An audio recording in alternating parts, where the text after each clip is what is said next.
morning light, y'all. How is everybody doing? I hope everybody is doing well. I hope your weather is good where you are. We have rain. We had a storm last night, but hey, you know, such is nature. Okay, you guys, coming to you with another video. This is our part 2 to our Home Economics 101. Okay, now, I'm going to go over a few items that you will need as you transition from a modern box food kitchen to what's called a traditional ingredient kitchen. Okay, and I'll go into that a little bit more what that means. But what we're going to go over today is just a few items you're going to need if you don't have them because you've been cooking out of boxes and all that all this time. Or if you're a new cook, you're just beginning and you're setting up your kitchen, I'm just going to show you a few items to start off with, okay? These items are, some of them are essential and you know that you will need. Okay, now, what is a traditional ingredient kitchen? A traditional ingredient kitchen is you're cooking from scratch. You're not buying things in boxes, okay? And you're only buying ingredients that you need to make a meal, okay? Like if you're fixing, what can I say? Dinner with mashed potatoes. You're just going to have your potatoes, your vegetables, you know, and whatever you got going with it. You're not going to have nothing in the box, okay? You're just going to have the straight ingredients you need to fix a meal, okay? Now, these, like I said, are just some of the stuff. Now, I will probably go over some of this stuff again as we go on, as we continue with the rest of the things that we need in our kitchen, okay? Like when we get to our pots and pans and all that. But right now, we're basically going to go over this. All right. In your traditional ingredient kitchen, well, from now on, I'm going to call it a TI. The things you're going to need are measuring cups, okay? Now, let me say this first off. When you start setting up your kitchen, you're going to shop in your budget, okay? Some can afford a little bit more, some can't. I'm forgetting one thing on this. Hold on.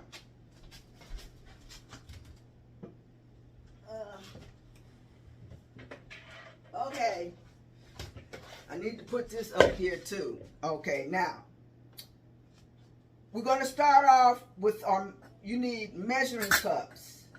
Okay, measuring cup. Now this is a 2-measure, you know, dry measure cup. Because you have, wait a minute, before I go in there, let me back up. Okay, measuring spoons, you know, measuring spoons. Okay, you're gonna need those. Then measuring cups. Ooh, excuse me. You have 2 kind of measuring cups. You have what's called a dry measure. These right here. These are dry measure cups. And the reason why I put all these on, because they come from different places. These come from Dollar Tree, okay? These come from Walmart. And these right here come from Amazon, okay? Like I was saying, you have to shop within your budget. But if you choose to go, if you have to go the Dollar Tree route, let me show you these cups up close. You can't even tell what measure that cup is, okay? But you can still see it on this one.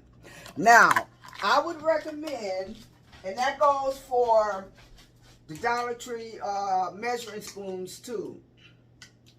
If this is the route you have to go, get you a small bottle of clear polish, fingernail polish, and polish over. Let me come back. Polish over that you know, that we'll say 1/3. You're going to put your polish over top of that. And you're going to do that at least once a week so it won't come off, okay? Until you can graduate to a better cup and spoon. Because you're going to do the same thing with your cup and your spoons, okay? Because that washes off after a while.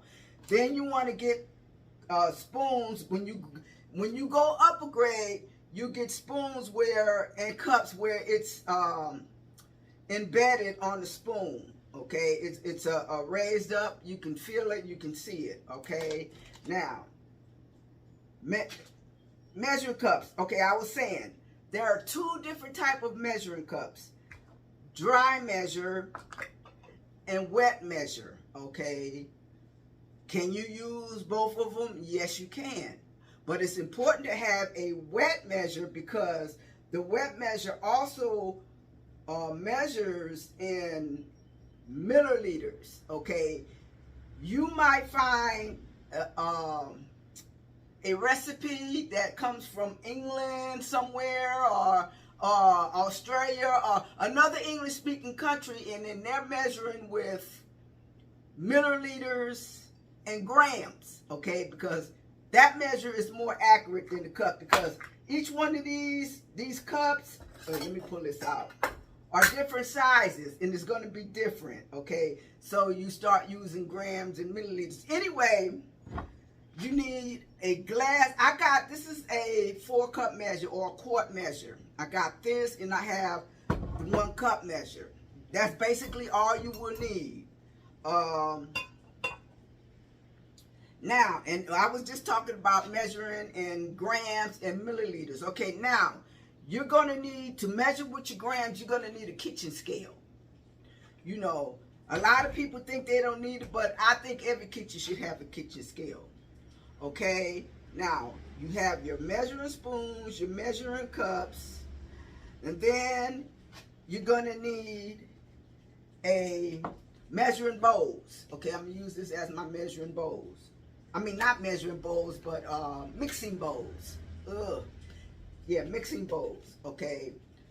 I got this from the Dollar Tree, because, see, you can mix and pour with this, okay? I have a glass one, too. It's called a batter bowl.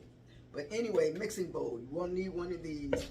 These are, y'all know what these are, funnels that if you need to pour something into something, you know, you stick this in a bottle and you pour it through. Funnels. Good to have.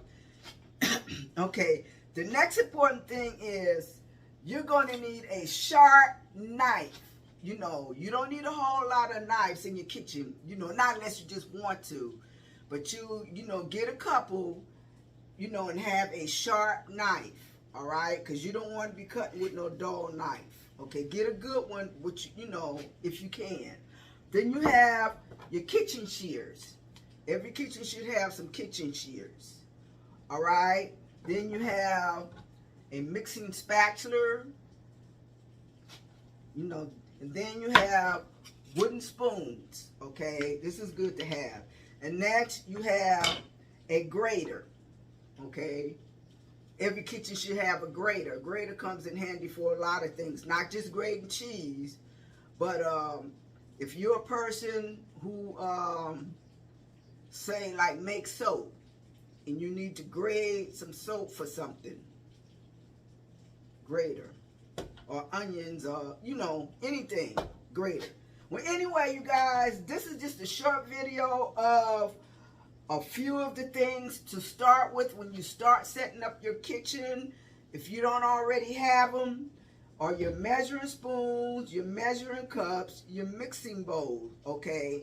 And start off with that first, because and wooden spoon, because you need something to mix with, or a spatula. Okay, you guys, I think that's it for today. And like I said, some of the stuff I will go over again when we start adding to, you know, our list of things we're going to need for our TI kitchen. And again, TI, traditional ingredient kitchen, okay?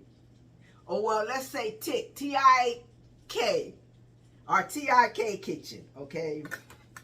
Or just TIK, whatever. whatever floats my boat, that's what I'm going to use. Okay, you guys, if this is the first time you watch any of my videos, I'm going to ask you to subscribe, hit that notification bell, so whenever I upload videos, you get your notification. Give it a thumbs up, share, and comment. Now, if you are a traditional cook and you know about all this stuff, leave in the comments some other things that we can add on to our list, you know, that I might not have thought about, okay? So with that, you guys, I'll catch you in the next video.